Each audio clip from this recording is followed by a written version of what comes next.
खरं तर खरात प्रकरणामध्ये मी पहिल्या दिवसापासून सांगत आले की या प्रकरणामध्ये माझा ना कुठला आर्थिक व्यवहार होता, ना खरातच्या कुठल्याही जमिनीमध्ये मी पार्टनरशिपमध्ये होते, ना मी खरातकडे कोणाला घेऊन गेले होते, ना कुठला आक्षेपार्ह फोटो आणि व्हिडिओ होता. पहिल्या दिवसापासून माझं जे विधान होतं ते आजही ठाम आहे. आणि म्हणून मी सांगत होते की महाराष्ट्रामध्ये इतर लोक, विविध क्षेत्रातील लोक, मान्यवर खरातकडे ज्या धार्मिक आध्यात्मिक भावनेतून जात होते त्याच भावनेतून माझं कुटुंब जात होतं. पण सगळ्यांना सोडून एक टार्गेट म्हणून मला या 1.5 महिन्यामध्ये अत्यंत खालच्या पातळीवरती अश्लील अश्लाघ्य भाषा वापरून विधानं केली गेली, आरोप केले गेले. आणि केवळ मलाच नाही, मी राजकारणात आहे, विरोधक म्हणून महिलांनी माझ्यावर टीका केली असेल, पण माझ्या कुटुंबियांवरती सुद्धा जे आरोप केले गेले ते अतिशय खालच्या पातळीचे होते. दुर्दैवाची गोष्ट, माझा मुलगा, पुतण्या हे कुठेही राजकारणात नाही, अजून त्यांचं शैक्षणिक आयुष्य चालू आहे, पण त्यांच्यावरती सुद्धा अतिशय खालच्या पातळीवर टीका केली गेली. आणि म्हणून 4 एप्रिललाच मी आशा मिरगे या बाईच्या विरोधात नोटीस पाठवली होती. ही 4 एप्रिलची नोटीस आहे. या खरं तर अतिशय विकृत मानसिकतेची ही बाई, जिने या नोटिसा स्वीकारल्या नव्हत्या, पण या नोटिसा मेलवरती सुद्धा पाठवलेल्या आहेत. म्हणजे 4 एप्रिलपासून ह्या नोटिसा मेलवरती पण आहेत.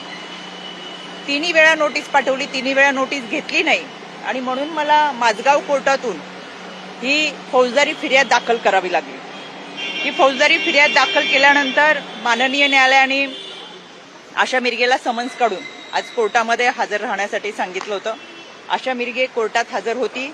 तिने आज तिचं वकीलपत्र कोर्टामध्ये दाखल केलं आणि पुढची तारीख ही 23 दिलेली आहे. त्याचप्रमाणे आशा मिरगेप्रमाणेच इतर काही महिलांनी यामध्ये ज्या खालच्या पातळीला टीका केल्या होत्या, कोणताही पुरावा नसताना सातत्याने आरोप केले होते. आणि या सगळ्यांमध्ये जवळजवळ 3-3.5 महिन्याचा कालावधी लोटलाय. अजूनही कुणाला कुठले पुरावे देता आले नाही. पण केवळ एक महिला म्हणून ज्या पद्धतीने टीका टिप्पणी केली गेली, आरोप केले गेले, जो मानसिक त्रास दिला गेला, तो अतिशय वेदनादायी होता. आणि म्हणून मी दिल्ली हायकोर्टात सुद्धा यासाठी दावा दाखल केलेला आहे. याच्यामध्ये दिल्ली हायकोर्टामध्ये सुद्धा आता ज्यांच्या विरोधात या फिर्यादी दाखल केलेल्या आहेत त्याच्यामध्ये आशा मिरगे पुन्हा आहे. दिल्ली कोर्टामध्ये सुद्धा आशा मिरगेला बोलवलेलं आहे. 10 जुलै रोजी दिल्ली कोर्टामध्ये, दिल्ली हायकोर्टामध्ये या सगळ्यांना उपस्थित राहण्यासाठी नोटिसा पाठवलेल्या आहेत.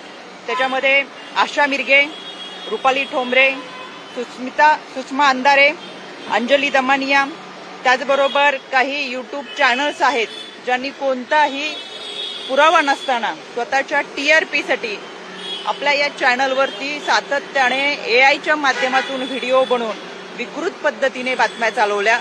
असे यूट्यूब चॅनल्स आणि काही माध्यम आहेत की ज्यांच्याकडे पुरावे नसताना सुद्धा त्या बातम्या वेगळ्या पद्धतीने दाखवल्या होत्या. त्याचबरोबर न्यूज 18 लोकमतचा विलास बडे,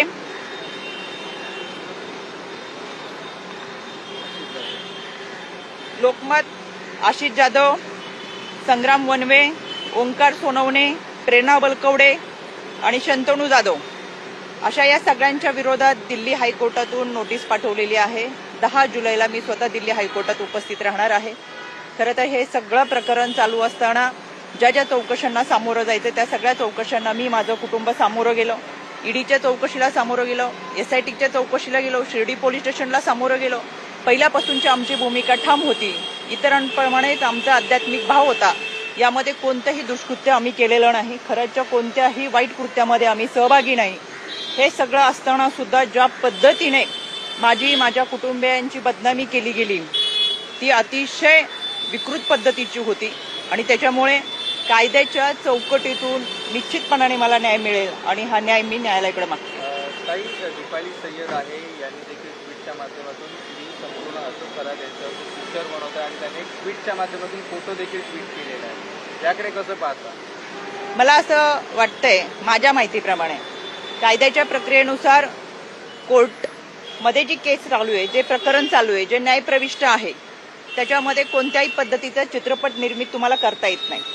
दुसरी गोष्ट, त्यातील व्यक्तिरेखा तुम्हाला जर साकारायच्या असतील तर त्यांची परवानगी लागते. त्याच्यामुळे व्यक्तिरेखा साकारलेली आहे. हे जे प्रकरण आहे ते न्यायप्रविष्ट आहे. SIT आणि ईडीचा तपास आणि त्याच्यानंतर चार्जशीट ही कोर्टात दाखल झालेली आहे. दुसरी गोष्ट, यामध्ये कोणतीही माझी परवानगी घेतलेली नाही. त्याच्यामुळे आम्ही कायदेशीर कारवाई करणार. काय कारवाई करणार, कधी केली आहे का, नोटीस पाठवली आहे का, करणार आहात? 2 दिवसात नोटिसा पोचतील त्यांना. पोहोचतील 2 काही आम्ही सातपुते मॅडमची भेट घेतली पुण्यामध्ये. तुमच्यावरती गुन्हा दाखल नाही असं त्या म्हणताय. सातपुते मॅडम SITच्या, त्यामध्ये तुमच्यावरती गुन्हा नाही दाखल. त्या काय म्हणतात मला माहित नाही. त्या सविस्तर माहिती देतील. धन्यवाद.